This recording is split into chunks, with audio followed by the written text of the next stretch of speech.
हमारे साथ जुड़े हैं एमके इन्वेस्टमेंट मैनेजर्स के एग्जीक्यूटिव डायरेक्टर और फंड मैनेजर सचिन शाह। उनसे समझते हैं कि मार्केट में इस समय क्या करना है। Sachin ji, good afternoon. ये मार्केट में इतनी बिकवाली एकदम से पिछले 3-4 दिन में एक अच्छी मार्च की रैली के बाद क्या कारण है आपके हिसाब से, और क्या करना है अब यहाँ पर? Yeah, hi Anuj. Thank you so much for having me on the show. या आपका बात सही है कि ये लास्ट 1 वीक में काफी अच्छा सेलिंग हुआ है। शायद यही होगा कि जो प्रॉफिट बुकिंग जो सब लोग सोच रहे थे, क्योंकि फरवरी काफी खराब था और मार्च के पहले 2-3 हफ्ते में अच्छा सा एक बाउंस बैक आ गया था। तो और वो शायद थोड़ा सा शॉर्ट कवरिंग भी था, अगर आपने एफआईएस के नंबर भी अगर देखे होंगे फ्यूचर्स में भी। तो आई थिंक वो थोड़ा सा एक शॉर्ट कवरिंग जो था वो खत्म हो गया। और उसके बाद जो थोड़ी बहुत किसी जिसको भी प्रॉफिट बुकिंग करनी थी एंड ऑफ द ईयर के हिसाब से, वो भी था। आई थिंक आज का भी जो भी होगा वो मोर और लेस ट्रेडर्स आर एंजाइटी होती है हमेशा again in front of the big event which is there tomorrow और डे आफ्टर। तो वो हिसाब से भी शायद I think people are just liquidating all the trading positions. That seems to be more the case rather than anything else. बिल्कुल Sachin ji, good afternoon. Shreya बात कर रही हूँ। थोड़े तो पिक्चर आपने साफ की, लेकिन और डिटेल में जानना चाहूँगी। टैरिफ का डर सता रहा है बाजार को। ऐसे में कौन सा सेक्टर है जहाँ पे आपको लग रहा है ज़्यादा डेंट पड़ सकता है और वहाँ से भी फिलहाल हाथ खड़े कर लेना चाहिए? सी ये तो अभी थोड़ा सा इस वक्त because we don't have any of the details, थोड़ा सा बोलना मुश्किल है। बट हमारा ये मानना है कि अगर आप देखिए कि जो भी प्रोडक्ट्स हम लोग मैन्युफैक्चर करते हैं, जैसे कि आप अगर सोचते हैं कि फार्मास्यूटिकल जहाँ पे आज टैरिफ के लिए बहुत सारी कंसर्न्स है, बहुत सारी एंजाइटी है। बट अगर आप one of the largest producer of the world है, अगर आप one of the lowest cost producer of the world भी है, और आपकी कंपनीज की आज की तारीख में कुछ ऐसी एक्स्ट्रा ऑर्डिनरी प्रॉफिटेबिलिटी नहीं है, सबके अगर आरओसीज अगर आप चेक करेंगे are just in the range of 15 to 18%, so which is a normal एक एक्सपेक्टेशन होता है कोई भी बिजनेस एंटरप्राइज का उतना रिटर्न कमाने का। और कोई नया बिजनेस अगर उसको बना के बेचने की भी कोशिश करेगा तो उससे कम दाम में बेचना मुश्किल होता है। तो हमें लगता है कि जहां पे भी ऐसी प्रोडक्ट्स है अपनी, whether it is pharmaceuticals, auto ancillary या ऑटो कंपोनेंट्स, और whichever some of this components, वहां पे अगर अपना वैल्यू प्रपोजिशन अगर स्ट्रांग है तो ये सिर्फ थोड़े से समय की बात होगी, शायद 1 क्वार्टर या 2 क्वार्टर। उसके बाद ये वापस ये सब ठीक हो जाना चाहिए। ओके, सचिन जी से बात करते हैं अभी यहाँ पे। और मीनवेल अगर आप निफ्टी को देखें तो करीब करीब 23,163 पे थोड़ा सा इस रेंज में हल्का सा स्टेबल होने की कोशिश कर रहा है। बट जैसे कि मैं कह रहा था कि पेन है आईटी में, मैं इनफैक्ट सचिन जी से यही प्रश्न करता। करीब 925 अंक नीचे निफ्टी आईटी है। और एक दो ट्रेड्स ले लेते हैं बीच में थोड़ा सा, और मैं एक दो स्टॉक्स आपकी स्कीम पे रखूंगा जहाँ पे जो रैली है वो पंचर हो रही है। एक बार थोड़ा सा विषय से अगर आप देखें हट के, मैं ये जो अपनी लॉन्ग टर्म इन्वेस्टिंग की अप्रोच उससे हट के जरा कुछ स्टेज पे आते हैं और सचिन जी से बात शुरू करेंगे। उसके बाद बहुत संक्षेप में अपना राय रखिएगा यहाँ पर।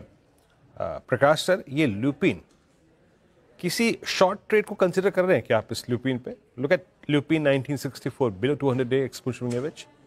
आज कुछ सॉरी, फार्मा इंडस्ट्री में थोड़ी वीकनेस है।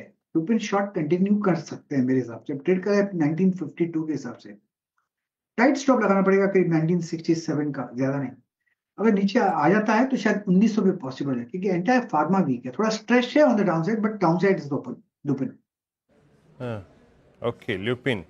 अच्छा, आते हैं उसी बात पे। मेरा अगला प्रश्न जो था वो केंद्रित था आईटी को लेकर। सचिन, आईटी पर जिस प्रकार की प्राइस डैमेज हुई है, आप देखिए नैस्डैक का कोलैप्स, आप लार्ज कैप आईटी को देखिए। I mean this fall is equally and parallelly aligned to the what exactly the price damage was in 2020 जिस प्रकार का था।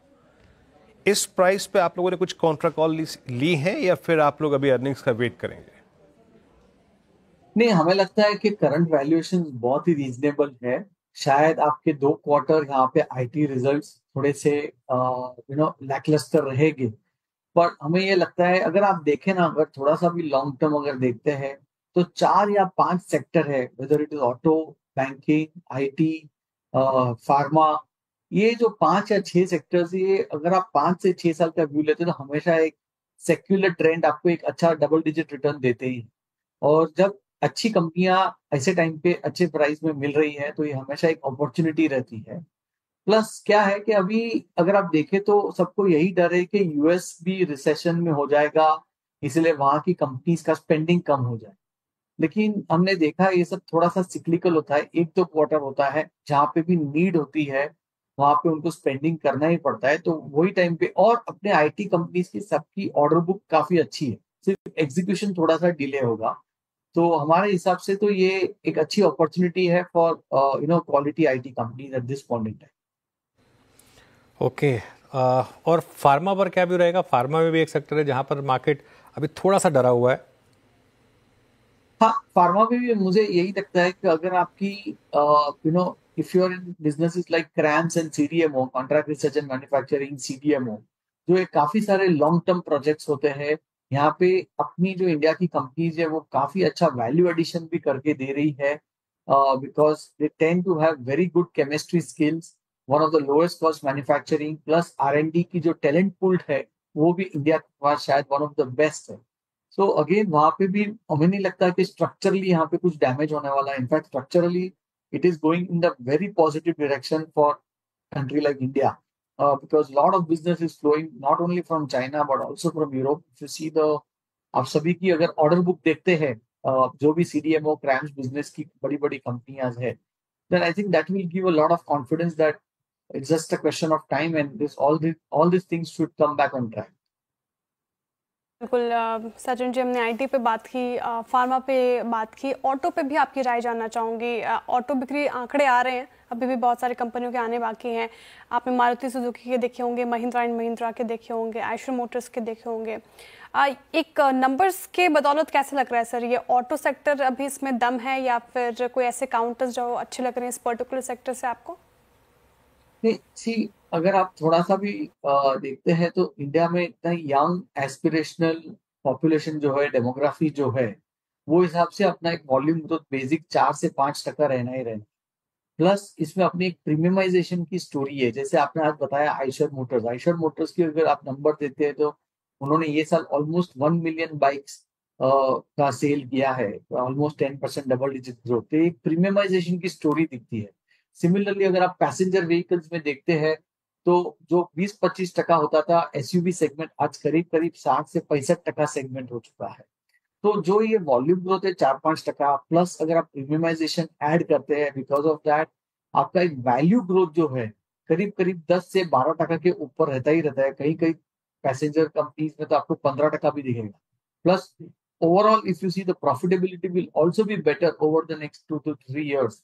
So I think even selectively auto companies can also be looked at wherever you see this combination of premiumization and some bit of volume growth also. I think those are good plays over there.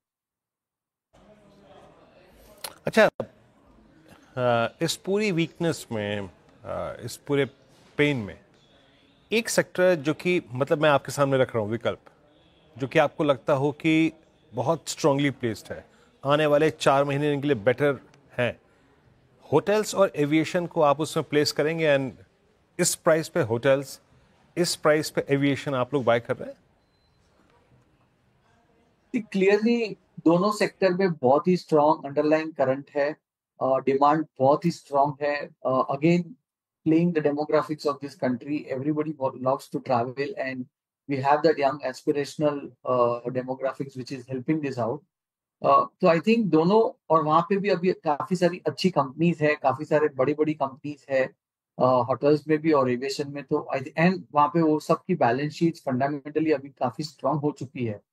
तो yes, they both can also do very well.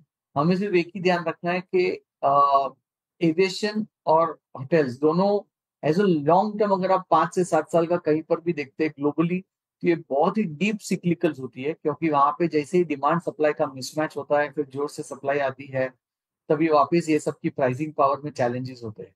So investors will have to be little bit careful, ये deep cyclicals है and they will have to be a little agile whenever they see there's excess supply over demand.